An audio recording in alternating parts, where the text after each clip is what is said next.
Good morning everyone. সকাল সকাল ঘুম থেকে রেডি হয়ে নিয়েছি। আজকে তোমরা জানো শ্রাবণ মাসের লাস্ট সোমবার, তো তাই মন্দিরে চলে যাওয়া পুজো দিতে। চলো ওখানে গিয়ে তোমাদের সাথে দেখা হচ্ছে। চলে গেছিলাম হালিশহর রামপ্রসাদ কালীবাড়িতে। ওখানে শিব ঠাকুরের মূর্তি আছে আর শিবলিঙ্গ আছে ওখানে, তাই পুজো দিয়ে নিয়েছিলাম। সাজিয়ে গুছিয়ে রেডি হয়ে গেছি। তো এই মন্দিরটার ভিতরে বট গাছটাও আছে, এখানে অনেকে মানত করে। আর আমিও পুজো দেওয়ার পর একটুখানি মোমবাতি ধূপকাঠি ধরে নিলাম।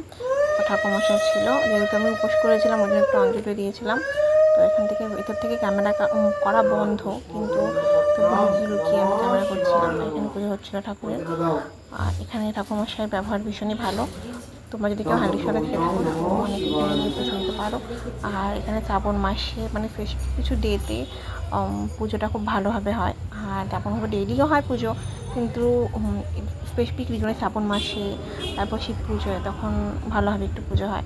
তো তারপর আমি বেরিয়ে এই পায়রাগুলো এখানে খাচ্ছিলো, এই দৃশ্যটা মিস করলাম না, এদিকে দেখছিলাম। বেশ ভালোই লাগলো।